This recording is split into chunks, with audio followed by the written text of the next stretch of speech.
I am an A+. That's right. That's right. From the very moment I was conceived, God gave me A+. Some people will say A positive, but I prefer to say my blood type is A+. It has a much richer meaning to say that, and that was reinforced over the years, starting with my junior year of college.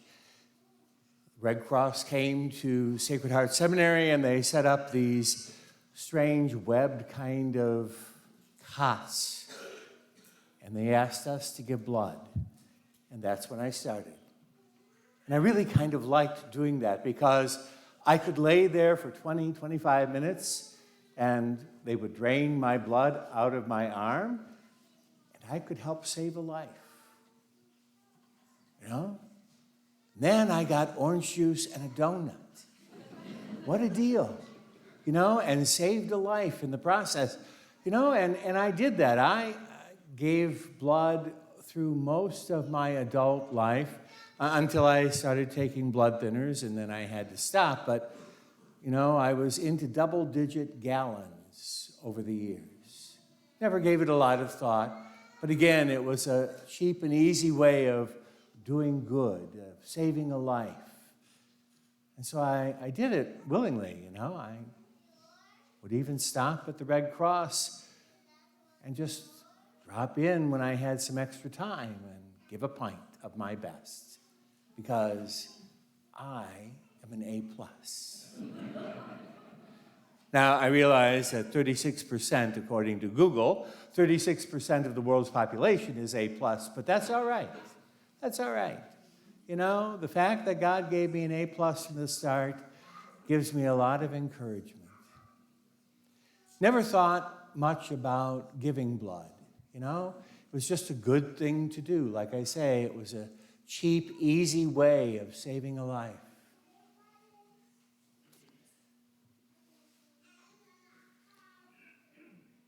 And then over these last few months, it was reversed. Back at the beginning of March, I went into the hospital, and the reason I went to the hospital late at night by ambulance, in fact, the bill came just this week. The reason I went was because I was having some issues, and so I went to the hospital. Well, as it turned out, they drew my blood and did some tests, and they discovered that the reason I went to the hospital was not the real problem that I had. Unfortunately, my platelets were low. I had, on Friday morning, only 14,000 platelets. A normal range for an adult is 150 to 400,000 platelets, according to Google. And when they drew blood again on Friday afternoon, they were now down to 12,500.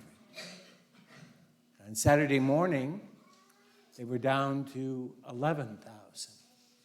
The chemo kept working. And so my oncologist, fortunately, was on duty that weekend, and she came in and she said, "I think we need to give you a transfusion." And so I laid there in my bed while slowly a pint of platelets was infused.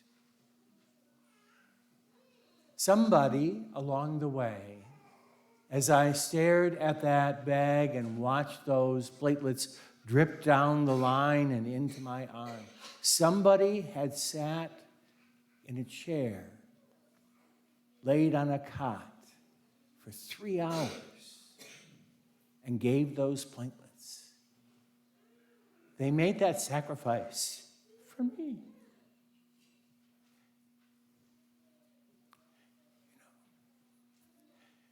I sat there and I prayed for the person. I just said, "Thank you, God. Thank you for this one who would do this for me."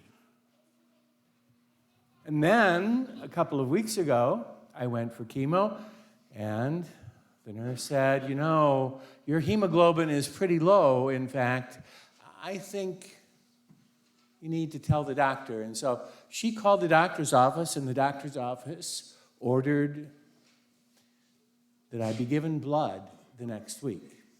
Turns out I was a quart low, and so I was given 2 pints. 2 pints of whole blood. And I sat there again, and I looked at that blood dripping down the line and into my arm. And I prayed for the person who made that sacrifice for me. In all the years I gave blood, it never had much thought about that, about who it would go to or what it would mean to them. But as I laid there in the hospital and received those 2 pints of blood over a period of 3 hours, I was so grateful and so thankful to God and to whoever made that sacrifice to help save my life. And I mention that, my sisters and brothers, because you and I just heard a story of someone who was silent in the face of lies, who handed himself over. He could have called upon a legion of angels to rescue him. And yet, he willingly suffered and died. He did that out of love for us. Every now and then, there are preachers who will say he had to do that, but that's not true. He didn't have to die. It isn't that his Father wanted that. His Father sent him to reveal the depth of his love.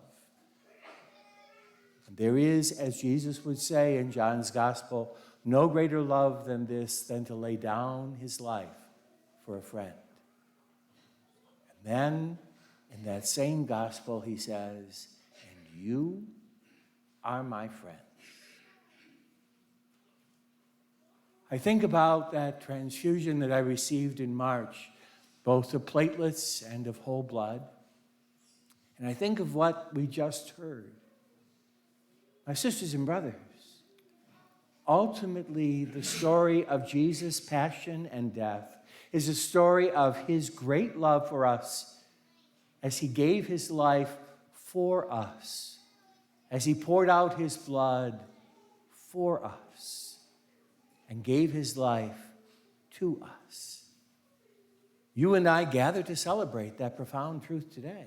You and I who gather here, and especially our catechumens and candidates, those who will be received into the church at Easter, those who will be baptized and confirmed and receive Eucharist for the first time. You'll receive the body and the blood of Christ. It is the most profound and the greatest transfusion that has ever taken place. For he gives his life for us. He gives his life's blood to us so that that can run in our lives. Not just today, but again and again, Sunday after Sunday after Sunday, we receive the gift of his body and blood so that we can grow to become more like him, so that we can be not just connected with him through his body and blood, but so that you and I can become his flesh and blood and live as God's own children. My sisters and brothers, we can't all be A+, I'm sorry. But we all are recipients of that great gift of the Lord who poured out his life for us. John in his gospel will tell us on Good Friday that after he died, the soldier came and he pierced his side with a lance, and immediately blood and water poured out. The last of his blood was drained from his body, poured out for you and for me. Like that steady drip, drip, drip that I watched in the hospital. As I watched it flow into me, the same happens, my sisters and brothers. You and I who are the recipients of that gift, you and I receive that life. And soon our brothers and sisters who will be one with us through the Easter sacraments will receive that gift as well. I invite them now to come to the altar so that we can pray over them one last time.